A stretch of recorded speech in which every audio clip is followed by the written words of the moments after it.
জেলখানায় ঢুকে মেজর বজলুল হুদাকে জবাই করে হত্যা করেছেন।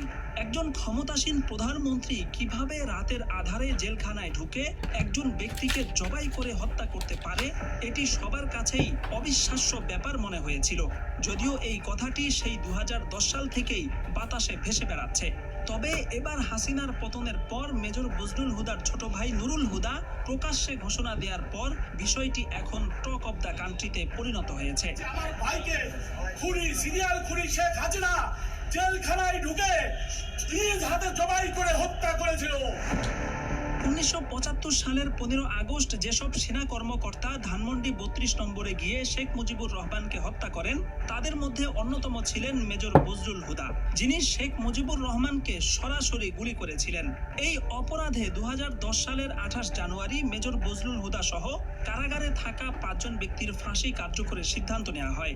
অনলাইনে ছড়িয়ে পড়া ঘটনার একটি ধারা বর্ণনা থেকে জানা যায়, সেই রাতে ফাঁসি কার্যকরের কিছুক্ষণ আগে ঢাকা কেন্দ্রীয় কারাগার এবং আশপাশের এলাকায় বিদ্যুৎ চলে যায়। সে সময় দুটো কালো পাজেরো গাড়ি কারাগারে প্রবেশ করে, যার একটিতে ছিলেন স্বয়ং প্রধানমন্ত্রী শেখ হাসিনা। 5 জনের মধ্যে 4 জনকে মঞ্চে নিয়ে ফাঁসিতে ঝুলানো হলেও মেজর বজলুল হুদাকে সেখানে আনাই হয়নি। তাকে ভিন্ন একটি কক্ষে আটকে রাখা হয়। তিনি যেহেতু শেখ মুজিবকে সরাসরি গুলি করেছিলেন, এই কারণে তার কাছ থেকে শেখ হাসিনা সরাসরি প্রতিশোধ নিতেই মূলত কারাগারে হাজির হয়েছিলেন। ঘটনার বিবরণী থেকে জানা যায়, গরুকে জবাইয়ের সময় যেভাবে চেপে ধরা হয়, ঠিক সেভাবে 4 জন ব্যক্তি মেজর হুদাকে চেপে ধরে। এরপর শেখ হাসিনা তার বুকে পা রেখে জল্লাদকে ছুরি চালানোর আদেশ দেন। জবাইয়ের সময় মেজর বজলুল হুদার গলা থেকে ফিনকি দিয়ে যেই রক্ত ছিটকে বেরিয়েছে, তাতে শেখ হাসিনার পরনের শাড়িও কিছুটা রক্তাক্ত হয়েছিল। হত্যার পর মেজর বজলুল হুদার লাশ দাফনের জন্য নিজ এলাকায় পাঠানো হয়। সে সময় ধারণ করা ভিডিওতে তার গলার নিচে পরিষ্কারভাবে কাটার এবং সেলাইয়ের দাগ দেখা গেছে। সার্জারি বিশেষজ্ঞ বেশ কয়েকজন ডাক্তার ভিডিওটি দেখে মন্তব্য করেছেন, এটা কোনোভাবেই ফাঁসির কিংবা পোস্টমর্টেমের দাগ নয়, বরং এখানে পরিষ্কারভাবে সেলাই করা হয়েছে সেটা বোঝাই যাচ্ছে। তাদের এই মূল্যায়নের সাথে জবাই সংক্রান্ত সেই বিখ্যাত লেখা এবং বজলুল হুদার ছোট ভাই নুরুল হুদার বক্তব্য মিলে যায় যে মেজর বজলুল হুদাকে ফাঁসিতে নয়, বরং জবাই করে হত্যা করা হয়েছে এবং এতে শেখ হাসিনা সরাসরি যুক্ত ছিলেন। বিশ্লেষকরা বলছেন, বিভিন্ন দিক থেকে উঠে আসা এসব দাবি ও তথ্য প্রমাণ যদি সত্য হয়, তাহলে শেখ হাসিনা ক্ষমার অযোগ্য অপরাধ করেছেন, যা আন্তর্জাতিক আইনেও ভয়াবহ পর্যায়ের মানবতা বিরোধী অপরাধ। এমতাবস্থায় বিভিন্ন মহল থেকে মেজর বজলুল হুদার মৃত্যুর বিষয়ে বিচার বিভাগীয় তদন্ত দাবি করা হচ্ছে এবং তদন্তে সেই ঘটনা সত্য প্রমাণিত হলে শেখ হাসিনাকে দেশে ফিরিয়ে সর্বোচ্চ শাস্তির মুখোমুখি করারও দাবি জানিয়েছেন সামাজিক মাধ্যমের অজস্র মানুষ। সম্পূর্ণ একেবারে হলো কোনো মানুষজন ঢুকতে দিচ্ছে না। র্যাবের এক কর্মকর্তা আমাকে জিজ্ঞেস করল কেমন উনি লোক ছিল, তা আমি তখন বললাম যে সে কেমন মানুষ ছিল এটা আপনারা কিছুক্ষণ পরে দেখতে পারবেন। তো বলি যে এত ভালো মানুষ তাহলে এরকম একটা কাজ করলো কেন? তা বলছে যে কাজ করলে এই কারণে সে তো নিজের জন্য করে না, সে তো দেশের জন্য করছে। যারা 15 আগস্টে ছিল তারা সবই মুক্তিযোদ্ধা, কেউ কোনো পাকিস্তানি ফেরত আসবি না, সব মুক্তিযোদ্ধা। তারপরে লাশ আসলো, এত পরিমাণ লোক সরকারের নিয়ন্ত্রণে সে লাশ এই এলাকার জনসাধারণ ছিনিয়ে নিল এবং এত পরিমাণ লোক হয়েছে যেটা নজিরবিহীন একটা ঘটনা। পুলিশের আন্ডারে থাকবে না, আমরা আমাদের লাশ আমরা হলো আমাদের আন্ডারে হবে, দাফন হবে। পুলিশের আন্ডারে রাখতে চেয়েছিল, পুলিশের আন্ডারে তো না, সেগুলো পুলিশের আন্ডারে তো স্বাভাবিক নিয়ম হচ্ছে বলে আমরা হলো সরকারি কাজ আমরা দাফন করি। তা আমরা বললাম যে না, দাফন ওইভাবে না, আমাদের পারিবারিকভাবে বা এলাকার মানুষের হলো দাফন হবে তার ক্ষেত্রে। অর্থাৎ তারা তখন হলো দিতে বাধ্য হয়েছে। হাজার হাজার মানুষ চলে এসেছে মেজর বজলুল হুদাকে এক নজর দেখার জন্য। হাটবোয়ালিয়া বাজারে এত মানুষ এর আগে হয়তো কখনো কেউ দেখেনি। গোসলের অনুমতি দিচ্ছিল না। এই সময় আলমডাঙ্গা থানার যিনি ওসি ছিলেন, উনি খুবই খারাপ আচরণ করছিলেন। আমাদের তারা হুমকি দিত, হ্যান ত্যান রেয়া পুলিশ আইসে আমাদের বলছে না, লাশ তাড়াতাড়ি মাঠে আর প্রশাসন খুব তাড়াতাড়ি করে চাপ দেয়, ধোয়া টোয়া এগুলা বাদ দিয়ে, গোসল টোসল বাদ দিয়ে দাফন করতে হবে এমন পুলিশের নির্দেশ ছিল এবং সাথে ঢাকার থেকে টিমও আসছিল।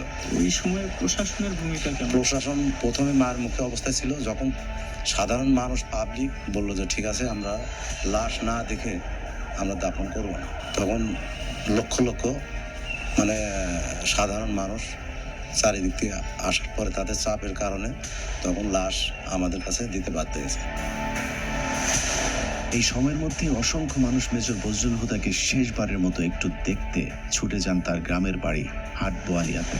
28 জানুয়ারি রাত 9টার পরপরই জেল গেটের ভেতরে মোট 2টি কালো গ্লাসের গাড়ি প্রবেশ করে। ওই গাড়ির একটিতে এসএসএফ এর সদস্যদের সাথে শেখ হাসিনা এবং অপরটিতে জাহাঙ্গীর কবির নানক, ইসমাইল হোসেন সম্রাট, তৎকালীন ঢাকা বিশ্ববিদ্যালয়ের ছাত্রলীগের দুর্ধর্ষ ক্যাডার সিদ্দিক নাজমুল আলম ছিলেন।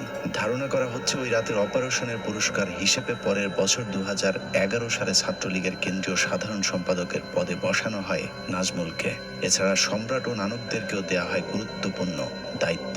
এর বাইরে ওই গাড়িতে ভয়ঙ্কর কুৎসিত দেখতে বড় গোফওয়ালা একজন মানুষ ছিল, যার নাম পরিচয় আমাদেরকে কেউ নিশ্চিত করে বলতে পারেনি। ডিএমপি কমিশনার একেএম শহীদুল হক সাহেব ছিলেন, স্বরাষ্ট্র সচিব যে আব্দুল সালাম সাহেব ছিলেন, কারা মহাপরিদর্শক যে ব্রিগেডিয়ার জেনারেল আশরাফুল ইসলাম খান ইয়েও ছিলেন, আর সম্ভবত ঢাকার ডিসি ছিলেন উনি জিল্লুর রহমান, ঢাকা জেলার ম্যাজিস্ট্রেট অমিতাভ সরকার উনিও ছিলেন ওইখানে, আরো বেশ কিছু লোকজন ছিল।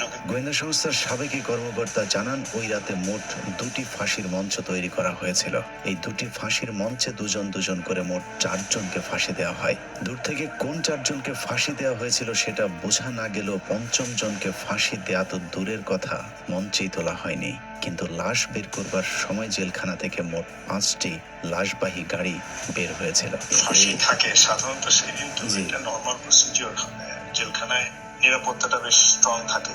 সেই দিনও যেটা আমাদের বেশ আলোচিত হয় জেলখানায়, ওই ফাঁসির মঞ্চের কাছে যে 4টা লাশ গাড়িতে উঠানো হয়, কিন্তু আরেকটা লাশ ঠিক প্রশাসনিক ভবনের ওখান থেকে নিয়ে গাড়িতে উঠানো হয়। এই ব্যাপারটা একটু অস্বাভাবিক। একই জায়গায় ছিল না। না, এটা তো আসলে 4টা যেটা লাশ প্রথমে উঠানো হলো এটা তো ফাঁসির মঞ্চের কাছাকাছি, যেটা ন্যাচারাল। ওখানে ফাঁসির পরে ওখান থেকে লাশটা গাড়িতে উঠানো হয়, কিন্তু আরেকটা লাশ যেটা প্রশাসনিক ভবন থেকে বের করা হয়, এটাই হলো, এটার একটা ডিস্টেন্সের ব্যাপার আছে যে এখান থেকে কেন লাশ আসবে এবং কেনই বা এটা গাড়িতে উঠানো, এটাই হলো প্রশ্ন। এই ব্যাপারটা নিয়ে পরের দিন বেশ আলাপ আলোচনা হয় জেলখানার ভিতরেও। ব্যাপারটা একটু অস্বাভাবিক। রাতে শেখ হাসিনার সাথে জেলখানার ভেতরে প্রবেশ করা খুনিরা সোজা চলে যায় প্রশাসনিক ভবনে, আর শেখ হাসিনা পুলিশ, র্যাব এবং স্বরাষ্ট্র মন্ত্রণালয়ের কর্মকর্তাদের সাথে দাঁড়িয়ে থেকে 4 জনের ফাঁসি নিজে প্রত্যক্ষ করেন। ধারণা করা হয় আসলেই তাদেরকে ফাঁসি দেওয়া হচ্ছে কিনা সেটা নিশ্চিত করতেই শেখ হাসিনা সেখানে উপস্থিত ছিলেন। ফাঁসি কার্যকর হবার পরপর শেখ হাসিনাও চলে যান প্রশাসনিক ভবনের ভেতরে। সেখান থেকে রাত 1টার কিছু আগে শেখ হাসিনা ও তার সাথে থাকা খুনিরা সেই একই পাজেরো গাড়িতে করে জেলখানা থেকে বের হন। কারাগারের অন্য আরেকটি সূত্র বজলুল হুদার পরিবারকে জানিয়েছিলেন সেই রাতে বজলুল হুদাকে কারাগারের প্রশাসনিক ভবনের একটি কক্ষে জবাই করা হয়েছিল, যেখানে শেখ হাসিনা নিজে উপস্থিত ছিলেন এবং বজলুল হুদাকে জবাইয়ের আগে তার বুকের উপর পা চাপা দিয়ে রেখেছিলেন শেখ হাসিনা নিজে। সে রাতে শেখ হাসিনা সহ তার সাথে থাকা সব খুনির গায়ে রক্ত লেগেছিল, কিন্তু সম্রাটের গায়ে সাদা টি শার্ট থাকায় সেটা অনেকের চোখেই পড়েছিল। ওই পরের দিন একটা বিষয় খুব আমাদের 2 একজনের নজরে আসে যে প্রধানমন্ত্রী জাহাঙ্গীর কবির নানক, সম্রাট, নাজমুল যখন প্রশাসনিক ভবন থেকে বাইরে আসে তখন এই সম্রাটের গায়ে রক্তের দাগ ছিল। 2 একজন এটা দেখতে পায়। এখন ব্যাপারটা হচ্ছে যে এই ধরনের জিনিসগুলো তো আমরা গ্যারান্টি দিয়ে বলতে পারছি না, কিন্তু তখন ওই সময় যে সমস্ত লোকজন উপস্থিত ছিল, যে এখন তারা সবাই এখন বাংলাদেশে বেশিরভাগই আছেন, পুলিশ প্রশাসনের মধ্যেও আছেন, এই সমস্ত অফিসার বা লোকজন যারা উইটনেস ছিল, সাক্ষী ছিল, তাদেরকে এখন ধরলেই এই জিনিসটা মোটামুটি তদন্তের আওতায় আনা যায় এবং তাদের পরিবার যেটা অভিযোগ করে যে তাকে জবাই করে মারা হয়েছে, এবং এই যে অস্বাভাবিক অ্যাক্টিভিটিস গুলো যেগুলো জেলখানার মধ্যে দেখা গেছিল ফাঁসির সময়, ফাঁসির পরবর্তীতে, এটা পরিষ্কার তদন্তের মাধ্যমে বের করাটা খুবই সহজ। ঘটনার বর্ণনা শুনে অনেকের কাছেই হয়তো অসম্ভব, অবিশ্বাস্য এক গল্পের মতো মনে হচ্ছে, তবে